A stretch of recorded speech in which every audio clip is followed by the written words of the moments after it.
first speaker is someone that, again, when I started looking at this 7 years ago, I would have hours and hours phone calls with. Just, you wouldn't believe it, because he was at Long and Foster, and I was saying, I'm thinking of doing this EXP thing. It only took me, I think, 4 years. Wasn't it 4 years? 4 years. He's one of the ones that turned me down in the beginning too. He's just one of the 10. But somebody who's been a friend for a long time, somebody that's got leadership skills out the gazoos, who was our president for 3 years. Let's hear it for Dave Conord!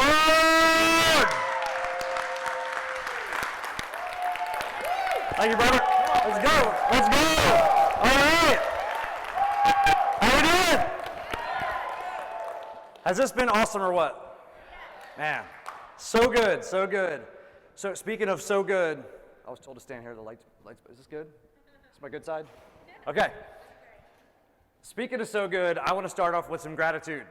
I am so grateful to be able to be here. This is so awesome. I mean, not only to be here with you guys, but man, how beautiful is this? We were walking outside and looking, it was amazing, amazing. I have to go back, my daughter is sending me text messages with pictures. It's 11 degrees at home, 11. The feels like temperature, 2. So I don't think we're going back. Honey, you got enough clothes for a couple more days? Are we good? All right, calling my dad. So no, I want to start off with some gratitudes, and first and foremost, and I think it's so cool, some shared beliefs and everything else, and I've heard people talking about God up here, and I just want to share my gratitude for God and what He's done in our lives and everything else. So first and foremost, so much gratitude for everything. The second is I am grateful to you all. You may have no idea, but over the last 3 years, I had one of the coolest jobs on the planet. I've always joked that I had both maybe one of the hardest, but also one of the easiest jobs. Can you imagine being in charge of growth at a company like EXP? Like, right? It's like, that's the easiest thing ever. Thing's on fire. It's on fire. But you guys, just the number of like calls and text messages and workplace chats and like pats on the back when we would get together, and you guys would, thank us for what we were doing and everything else, just, giving encouragement and gratitude, your own gratitudes and stuff like that. You have no idea what that meant along the way as we were all in this doing something really groundbreaking and crazy together, and to be in it together like that, and to kind of have that feel that everyone's behind you and you're going for it, and that kind of stuff was amazing. And that gave me personally a lot of strength, that I know the entire leadership team. So, those of you that are doing it, so many people in this room, keep doing that for the company leaders. Let them know, because they're working really hard for you, and they're really pulling hard, and they care about you. And the messages about how your life is being changed, or how you're seeing other lives being changed, that just pours more energy into what they do every day. So keep doing that. But thank you, so many of you that have done that. Another couple that I thank every time I get a chance to speak and share gratitudes are my good friends, Gene and Susan. They have been mentors, and friends for me personally for a really long time, since I was young in business, young in real estate, young in growth, and learning from them, but then building a friendship that has been so valuable, and they've just enhanced our lives along the way from day one. And so I'm so grateful, and they also are the ones who introduced me to EXP. And yes, I was resistant for a while, but the fact that you didn't give up, you cared enough to stay in touch, meant a ton. And then I've had the opportunity and the blessing to be on this ride. So thanks to you guys. So Gino, you and Susan, please let her know. Yeah, let's give them a yes. Thank you guys. Thank you. Amazing. So I got Brent and Kathy are back there. We got James in the back. You guys, how much you have poured into our lives as well. How supportive you guys have been. You have just, it's been like, hey, could you? And I didn't even get the sentence out, and you're like, yes. What do you need? We're in. We'll do it. And just your attitudes have always been so good and so positive and so much geared towards helping others. And how many people in this room have had your lives drastically impacted because of what they have done? All right? Guys, thank you so much. Thank you for who you are and what you do. It's amazing. I also have someone else back there who is not really a big public speaker person, so she's hanging at the table. But my wife, Kristen, is back there. And I got to tell you, so We met 27 years ago yesterday. 27 years ago yesterday. So this July we'll be married for 25 years. And it's been awesome, and we're looking forward to the next 25. But I'm going to tell you a little bit about my path and some of the stuff that we've been able to go through and what we've learned along the way. But there's no way that I was getting through all of that without her. So, honey, thank you for everything. Love you.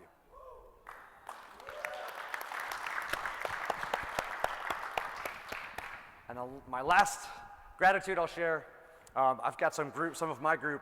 Now, I've got a group called FIRE, and it's FYR, which stands for Fund Your Reason.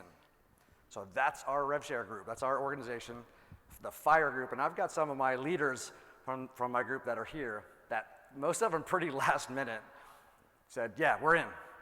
We want to build this. And so I'm really grateful for what they have brought to our organization, their heartbeat, and what you guys do, and that you had enough faith in me to listen and to have those conversations, and for all the cool stuff you're doing and the lives that we're changing together. I can't wait for all the other fun stuff. So guys, thanks for being here. Love you guys. All right, so what I want to do is I'm going to take you through a little bit of my path. I've been doing this in real estate for longer than I want to admit, I think. So, my mid-20s, right? So it's been like 5 years. And, I have learned a lot along the way, and I'm hoping that if I can share with you some of the lessons that I've learned in doing some of these things, that you can make my ceiling your floor, all right, and apply some of those things to what you're doing. You ready? Yes. All right, let's do it. Let's do it. So I'm going to take you back a little bit. I'm going to take you back. I was 28, so I'd been in sales. I had a pretty good sales career. Within my first 3 years, I was selling $17 million, and the average sales price was about $250 in there. So we were selling a lot of houses. It was just me and an assistant, and I was introduced to an opportunity, right? So I'm introduced to an opportunity, and it was one of those opportunities where you had to lose your safety net, right, in order to take the opportunity. Have you ever taken one of those opportunities, right? It's super comfortable, right? So when you see it, you have to do it, right? When you see it, you have to do it. So when I saw it, I went to my high-ass wife and said, hey, can we just yank the safety net away and go try this? So we went in and launched one of the first Keller Williams offices in the Mid-Atlantic. And we launched a new region. And I owned KellerWho.com for 5 years because nobody had ever heard of the company back then. I would call and make my calls, and everyone said, Keller who? And I said, it's funny you asked. Do you have a computer in front of you? Like, right? So it was like, we were really, really kind of bleeding edge on some of the stuff that we were doing there. But at the same time, so we had just built our dream house. So we had built a large house on a big plot of land, and I had G-seeded. It was a gorgeous house, but it was expensive. And we just had a baby. And Kristen had just stopped working to stay at home with our baby. So it's perfect timing to walk away from a big sales career and start something totally new. And so the first year, I think we made $45,000. It's amazing. And Kristen thought I was nuts. So we were building, right? We were building. So I was just a couple months into doing this, and you're making investments. You're buying franchises and all that stuff. You're making investments. You're buying furniture and computers and all the stuff that we don't have to do here at EXP, right? So we're pouring out money like crazy on this dream, and we started a mortgage company and a title company and that kind of stuff. And one of my lenders that worked for me had a boat. He had just moved into the area, and he said, we want to take you out on the boat. So he and one of the other guys from the mortgage company were out on the boat all day, and I was doing the team meeting and the other stuff. So in the evening, I went and met them on the boat, and he apparently, which I did not know, had been drinking all day on the boat, a lot. And he drove us into some rocks at a high speed, and I crushed my head into the windshield, crushed my whole skull in. I broke parts of my neck. I broke my arm, a whole bunch of other fun stuff. I got the shock trauma helicopter ride, right?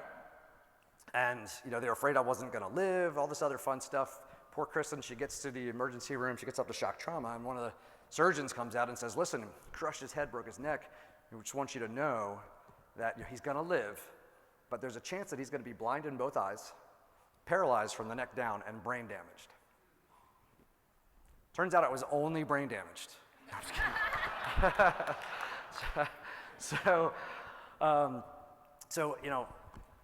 kidding. Lord being good, I was able to walk out of there on my own after a while. I had a little walker for a while. But we had just launched all this. We had just invested all this money. And I took the team leader role on to recruit. So we're bleeding money. We're going into debt. And we just written a bunch of big checks. And, here I am in the hospital, right, trying to figure things out.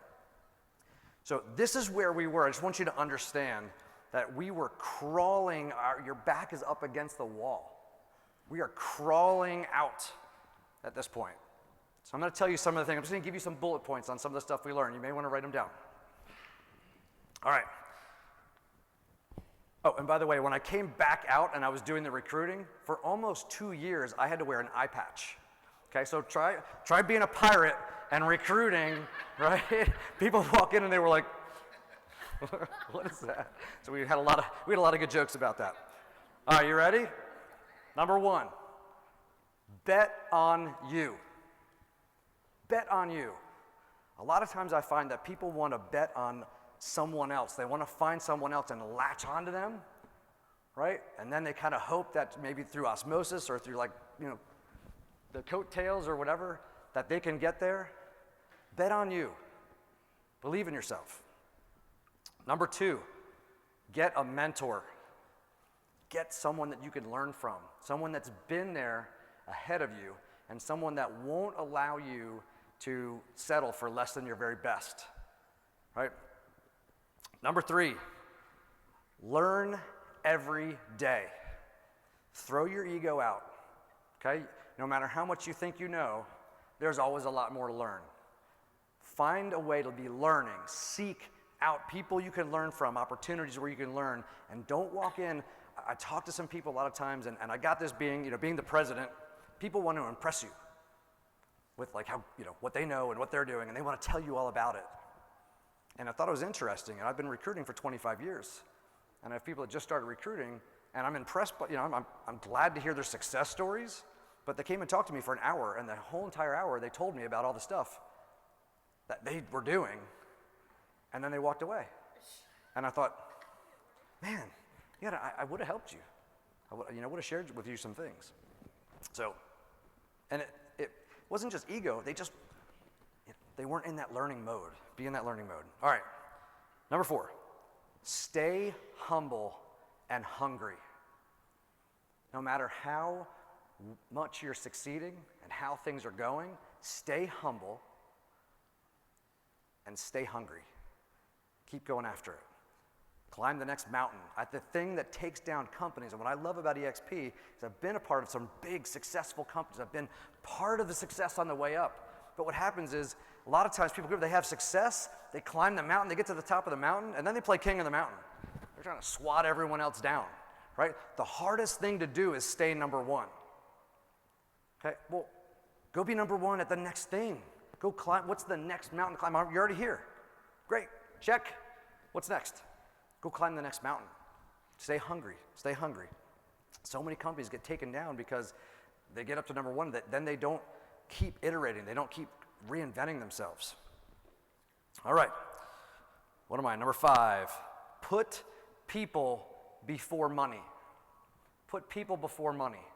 It's so important. In this game, we're all trying to build wealth for ourselves and for our family. And we have financial goals, and what's your freedom number? Those are all great things. Please don't get me wrong. Those are all great things.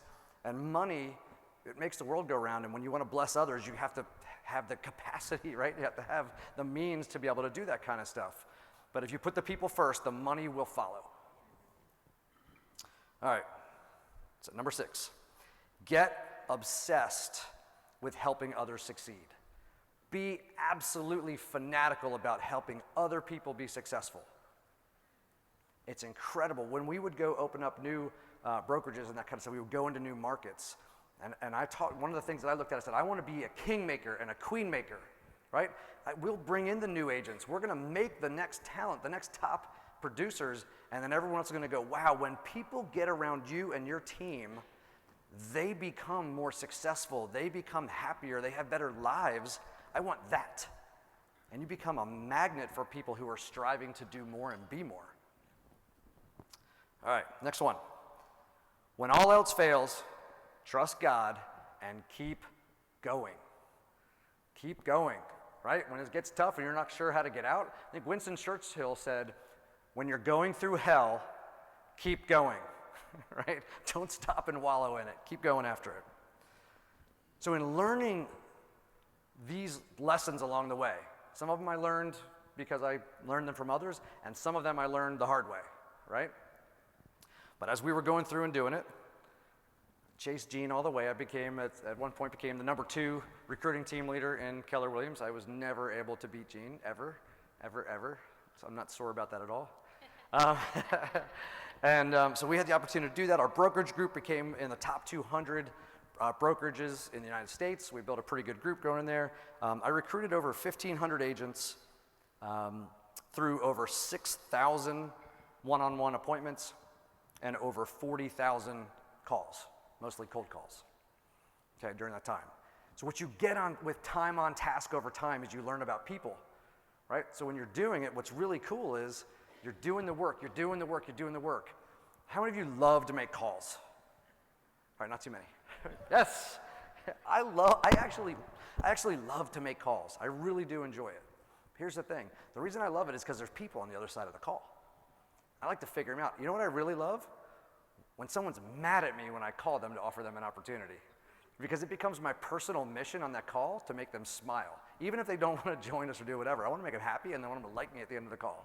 It's just, I'm like, hey, man, you sound grumpy. What's going on? Right? Like, let's find a way to, laugh and do whatever. Because I want to have a relationship with them. They don't have to join. I just want a relationship. It'll go somewhere good. In our business, the more relationships you have, the better you're going to be. All right?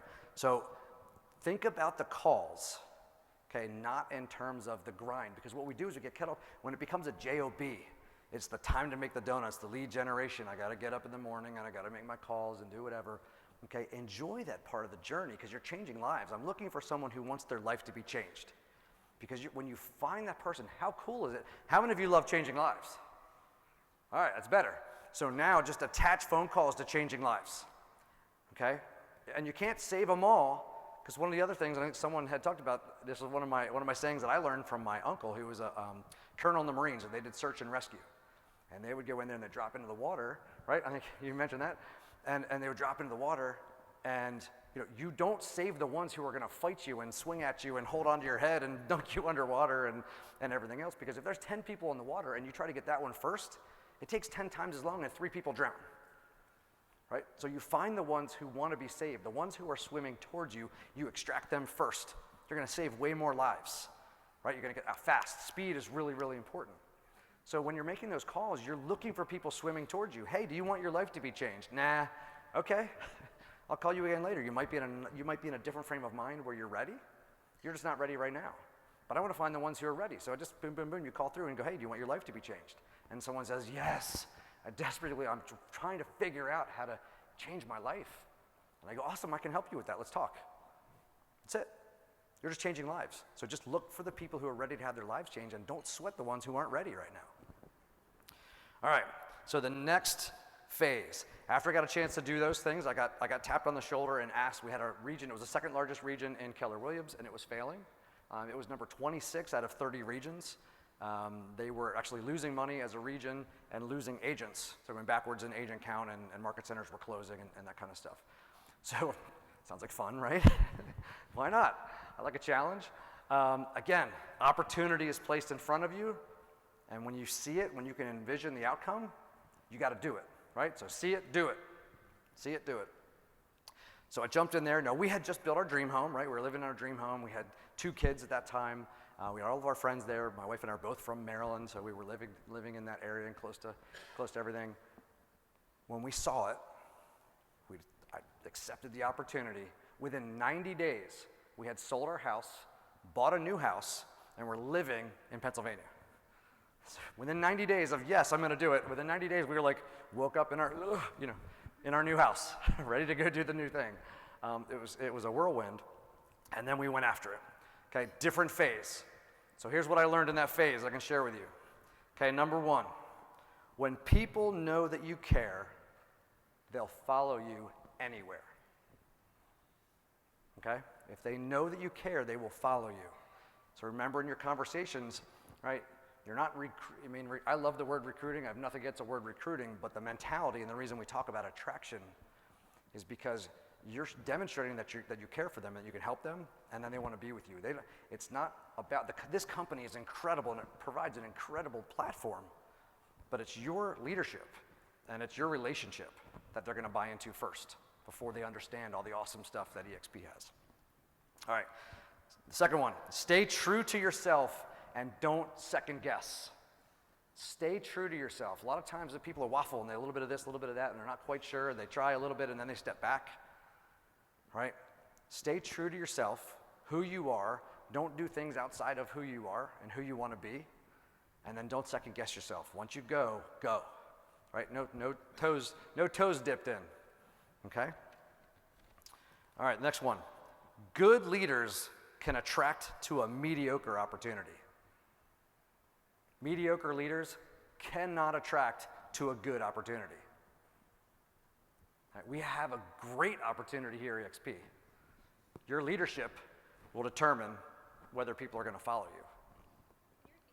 Yes, good leaders can attract to a mediocre opportunity. Mediocre leaders cannot attract to a good opportunity. Last one. When the horse is dead, get off. All right? When the horse is dead, get off. I will tell you that was my opportunity there, which had a lot of great things to it as well, and a lot of great people. But that opportunity was the kind of the nail in the coffin for me, for my relationship with KW. Okay? Because it was no longer a match for me or where I wanted to go or who I wanted to be, right? And so but I thought I was KW for life, right? And so that horse was dead. I'm smacking it and trying to get it across the finish line and get it to where I wanted to go. It wasn't gonna take me where I wanted to go, okay? And so if you have people that are in a dead-end opportunity, and they're frustrated because they're not getting where they want to go, they're on the wrong horse or their horse is dead, right? So if it's not getting you where you want to go, get off. And that's when I left. During that time, though, within 2 years, that number 26 region became the number 1 region in the company for growth.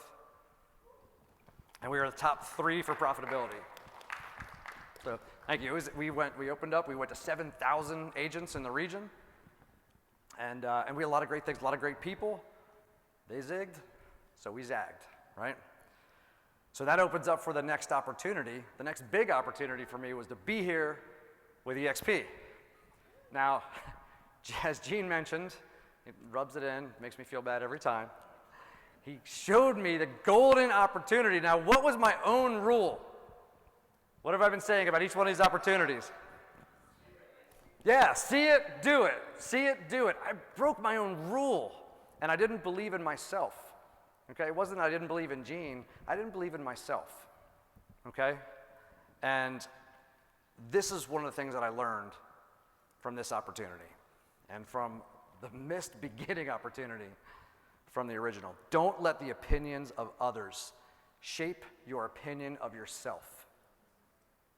I spent some time in a different opportunity after KW, and it was not a match for me. It was from a business standpoint a good opportunity, but it wasn't a right match. And I spent enough time in there that I second guessed some of the things that I had learned about myself in the past. And I started to believe the opinions of some other people. It's not healthy. Second one, make bold moves. Swing hard. Swing hard. Okay? Swing hard. What do you do when you're not quite sure? Like if you're going to hit the golf ball or anything else like that, right? If you're not quite sure about your aim, what do? You hold back a little bit, right? If you're not quite sure, you hold back. You got to be sure and be confident and swing hard. Go big. Go big. All right, next one. This is from Brent. Light a fire in the basement. Light a fire in the basement. The growth at EXP came from everyone believing in themselves, believing in the company, where we were going, the common vision that we all had. And the reason we grew so much is because it was everyone. I mean, yeah, we have great leaders that are out there doing a lot of great things, but without the economies of scale, without that exponential factor of everyone being involved in creating that lift and making this an awesome place to be in business, it doesn't grow at the pace. It can grow, but it doesn't grow like we grew. We broke records, right? We decimated records in the industry. And that was because everybody believed. There was enthusiasm. So for your groups, build a fire in the basement. The next one is collaboration is powerful. When I first came in, when I first got here, there were some incredible leaders, but there wasn't a lot of cross collaboration. And so one of the things that we worked on as a group, as we talked together with our alpha group, we created the alpha group and the beta group and those other groups specifically for collaboration, to get all the brilliant business minds and leaders together to learn from each other. So duplicate that. It works. It builds. Create collaboration in your groups. And the last one, don't forget the mission. Don't forget the mission. And what I'm talking about with your mission is your personal mission. Okay? Who are you becoming? What are you building? Okay, what is that? Don't get caught up in the other stuff. And that last lesson right there is specifically why I'm standing in front of you as a new agent at EXP, right? That's my role. My role right now is I'm an agent at EXP, and I'm a new agent. I'm a new agent that has been at EXP for 4 months, right? I'm 4 months into my journey at EXP to grow my revenue share. I came here to bless others, to grow my revenue share, and I've been here for 4 months. So in the last 4 months, our group is pushing up on 100 people, right? So we're getting a little traction. 100's a small number, but it feels good. It feels good, and it's a powerful 100. It's a hungry 100, right? We're going after it. We are so excited to do that. I've had the blessing of working with some of our top folks and working with a lot of you and assessing what's been going on. So I'm just going to wrap up by giving you a couple of bullet points on strategy, on what I recommend you guys are looking at, and just kind of a mindset on this. Number one, I'm working with the alphas. All the alphas have at least one huge line under them, right? The biggest ones have 3 to 5, okay? Some have more. These are big lines under them. It is not, this I love the idea of the 10, get 10, get 10, and all that kind of stuff, but the reality of it is, when we look back at it, right, it is you have to find the people that are going to really blow up and go be those leaders in your group and make sure you're helping that happen. Okay, it's not going to be every person gets 10 and all that kind of stuff. You don't know who they're going to be, though, so that's why you need to go get a bunch of people. But then once you find them, right? Brent, I think, are you in line 3 for Gene? Are you in Gene's third line? Fourth line? Third line? Third, right? There you go. So, and you've done all right. Brent's brought a few people in. He's not in Gene's front line.